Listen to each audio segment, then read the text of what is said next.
And we're starting off the show talking about structural heart disease, which is where there's an abnormality or defect in certain parts of the heart. And our first guest is passionate about taking an innovative approach to complex heart and valve issues without having to do open heart surgery. He's the medical director for structural heart diseases at Swedish Heart and Vascular Institute. Please welcome to New Day, Dr. Samir Gafoor. So glad to have you with us. Thanks for having me.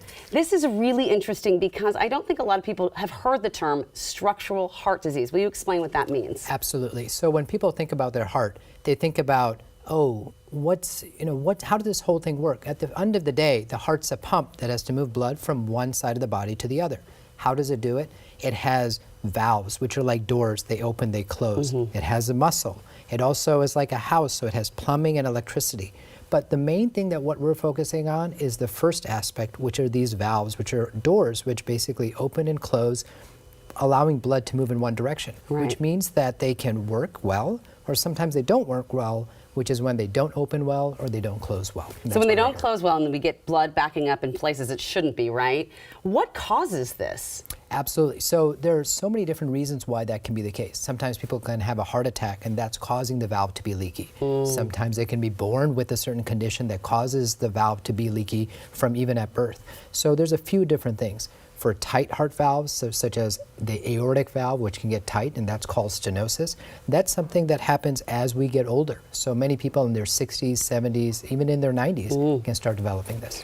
So what are some, let's say, signs and symptoms of structural heart disease? How do you know when it's time to go see a doctor? So you can imagine when the heart valve's not working well, blood's going to back up. We have two valves on the left side of the body. When they back up, you start getting shortness of breath. You start getting this feeling of just fatigue and tiredness because what's happening is blood's backing up into your lungs. On the right side of the body, when blood backs up, you start seeing people getting swelling in their legs, start people feeling tired, and a whole bunch of other things along with that. Oh my goodness. I shared with you before that a friend of mine, a young girl, 35, she was just diagnosed with a structural heart disease. What are some of the most common types that we are seeing right now? Absolutely. So there's four main valves in the heart, but of them, I'm going to focus on two of them in terms of what's really common. So the aortic valve is the last valve that sends blood to the whole body. When this gets tight, like I mentioned earlier, that's called aortic stenosis. That's very common. It affects about 10% of all people over the age of 75. Okay. The mitral valve, when it gets leaky, that can affect about maybe 10, maybe even 20% of people also over the age of 75 as well. And what you have right here, you brought with it to show us, because these are some revolutionary new ways you have for fixing these issues. Let's start with this one here. What is this that you have? Absolutely. So you can imagine, so here's a heart model. And in this heart model, what you can see is here's the right side of the heart, here's the left side of the heart. You can see the tricuspid valve and the mitral valve. But what you see here is an artificial heart valve that's placed in the aortic position where this valve was really tight. Here's the aorta, which is sending blood to the body. So how does this work is that we actually are able to go in and put a valve inside the existing heart valve that's tight, using that as an anchor without any open heart surgery, without people having to spend the night often in the hospital, and being able to really maximize their time at home and with their loved ones. This is incredible. What is this called? This is called TAVR, or short for TAVR, transcatheter aortic valve replacement. It's amazing to me what can be done now to save lives and what can be done to protect them. And you use this TAVR procedure on a 75-year-old patient. How is that patient doing? Amazing. So imagine this. You're doing well, you've worked your whole life, you're retired, now you're enjoying the fruits of your labor and you're doing all these amazing things.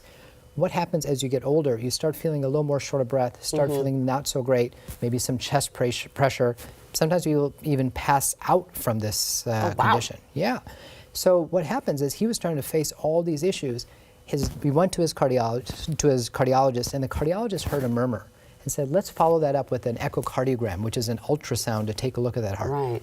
And when you hear that murmur, you get that echocardiogram, you find out you have aortic stenosis, that's when people come and see us.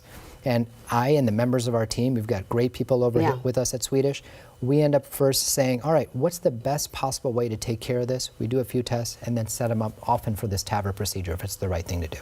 So on the other side of the TAVR procedure is what you call the MitraClip, right? That's for a leaky valve. Will you explain that? Absolutely. So think about it from a leaky valve standpoint. So what does that mean? So valves are like doors. When they don't close well, that blood backs up. That causes shortness of breath.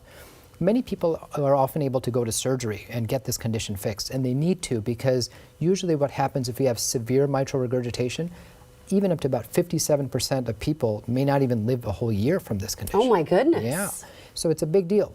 But you can imagine that people may not be candidates for open heart surgery. Sometimes they're on the older side, sometimes they have issues in terms of their thinking or their kidneys or this, that, or so on.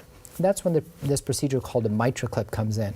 And so what we do is, it's under anesthesia, we come from the leg, go up, and then this is a very similar model of this, now working on the mitral valve, go in and put 1 or 2 clips in on the mitral valve to decrease the leakage, bring the leaflets closer together, and people are often feeling amazing. We had a patient who was able to go back and start playing golf and do great.